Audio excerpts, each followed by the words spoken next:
Preview.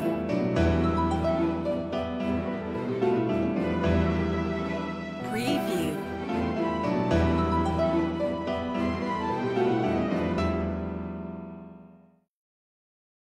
יוסי ראשוני, 64, כפי שאני זוכר, כשהתחלתי להתעסק בטבחות ובבשר, הבלורית שלי הייתה פה, היום היא כבר הגיעה לי להן, הפעם האחרונה שבדקתי, אז כך שזה אומר שזה קרוב ל-40 שנה. מניסיוני, רוב הפרות שמחות לבוא לווטרינה כשאני עובד בהן, כי הן שמחות שאני חותך אותן. בסך הכל פרה שמחה זה גם פרה טעימה, וגם לכם יהיה כיף לאכול. אנחנו רואים פה כל מיני נתחים. בוא תכוון אותנו לפיקניה. זאת הפיקניה, נתח מקסים של בשר. יש לה עוד שמות, נכון? כן.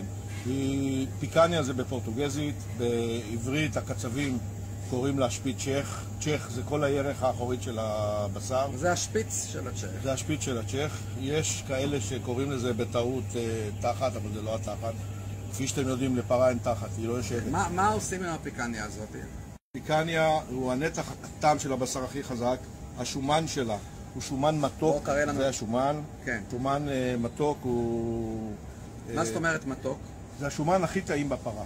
יותר טעים מהשומן של האנטריקוט, יותר טעים מהשומן של הלבלב. הבשר ממש ממש, מי שאוהב את הפיקניה בעיקר אוהב אותה בגלל השומן וגם בגלל הבשר. הטעם שלה מאוד בשרני, מאוד מיצי, מזכיר איזשהו קרבה לנתח קצבים. לא רך, אבל טעים ושווה כל לעיסה. כל לעיסה משחררת המון מיצים בפה. עכשיו, איך מכינים אותה? באיזה צורות הכנה אנחנו מכינים אותה? בברזיל הם עושים את כל הנתח לדרגה של בערך מדיום וויל, שלם, על הגריל, ופורסים לאחר מכן. יש אנשים שעוברים עם החרבות הגדולות, קוראים להם פסדורים, והם פשוט חותכים פרוסה פרוסה על הצלחות. אצלנו, מכיוון שאנחנו לא מוכרים את כל הנתח בבת אחד, אנחנו חותכים אותו, וזה גם מומלץ לאנשים בבית ובפיקניקים, חותכים אותו פרוסות דקות. מה שחשוב זה קודם כל להסתכל על כיוון הסיבים, כי שימו לב שזה צורת משולש. אז בוא נסתכל רגע על הסיבים. הסיבים, שימו לב, הסיבים הולכים פה, יש פה חלק שקצת בא לפה.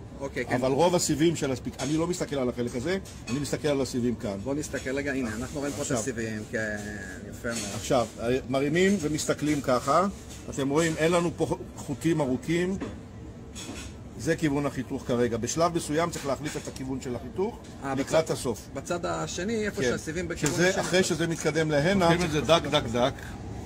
עובי, מה אנחנו אומרים פה? עובי, הכי דק שאפשר. הכי דק שאפשר. איזה סכין יש לך? ממש כמו פסטרמה. זה סכין פריסה לבשר. אוקיי, היא ארוכה אני רואה. היא ארוכה, כן, כדי שיהיה לנו קל לחתוך את הנתח. סכין קצרה, תעשה מדרגות.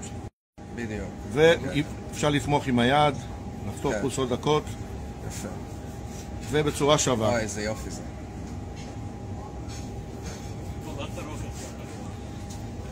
זה טעים ככה. אפשר לאכול אותו חי, נכון? אפשר לאכול אותו חי.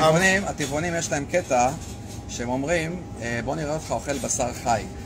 בלי טיבול, בלי צלייה. אני רוצה להגיד לך שאנחנו אוכלים בשר חי, אבל הם לא יכולים לאכול לא תפוח אדמה ולא אורז בלי בישול. רגע, אפשר לראות פה, אני רוצה רק לראות, שימו לב פה, אתם רואים הסיבים מתחילים להשתנות. אוקיי. זה רק בחלק העליון, בחלק הזה כאן. ואז לאט לאט צריך לקחת את הסכין ולהתקדם בצורה הזאת, ואחר כך פשוט לשנות את זווית החיתוך. מעולה. סבבה, הלאה, השלב הבא, מסדרים את הבשר עם השומן בצד אחד. אוקיי.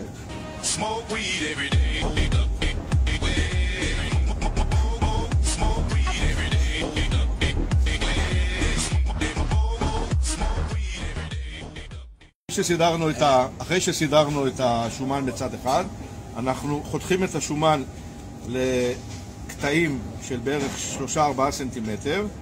זה נועד לאפשר לשומן שמתכווץ הרבה יותר מהבשר בזמן הבישול מקום, ושלא יעוות לנו את הסטייק. אם לא נחתוך אותו, הסטייק יקבל גלים, הצלייה לא תהיה שווה.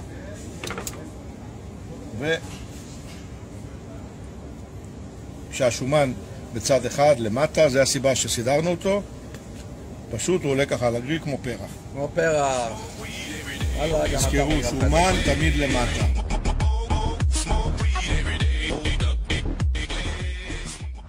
כרגע בגלל שהנתח דק, שלא יהיה מצב שהוא יסחוב לנו את הנוזלים, צריך לשמן טיפה הגריל חייב להיות חם, אני אומר פעם שלי חייב להיות חם, וצוללים אותו על השומן.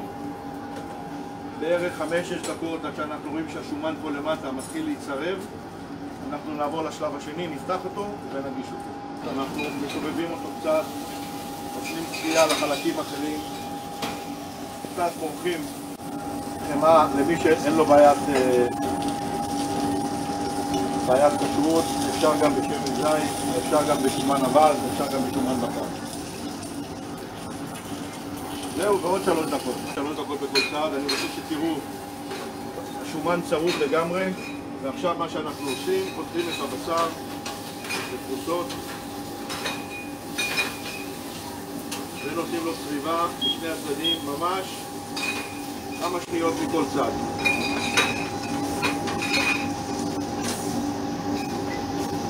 אסור לכם לגרד את האף, אסור לכם לחשוב על כלום, רק על הבשר בשלב הזה, הוא לא צריך יותר מכמה שניות בכל צד. ברגע שהכל פרוס, זה הזמן לטבל, קצת מלח פלפל. לא לטבל יותר מדי. הנה, זה כבר גמר, זה גם גמר, זה גם גמר. בשידור חי, אין פה עריכה, אין פה כלום. זה הזמן שצריך. ומה שנשאר זה להעלות אותו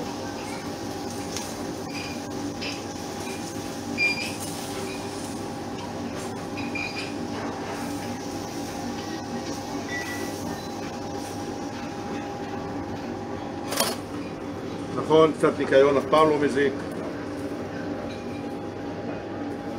שימו לב, זה לא לגמרי צלוי, זה קצת ככה, ולכן הוא יהיה מיצי ועסיסי. בואי איתי. תפסיקי.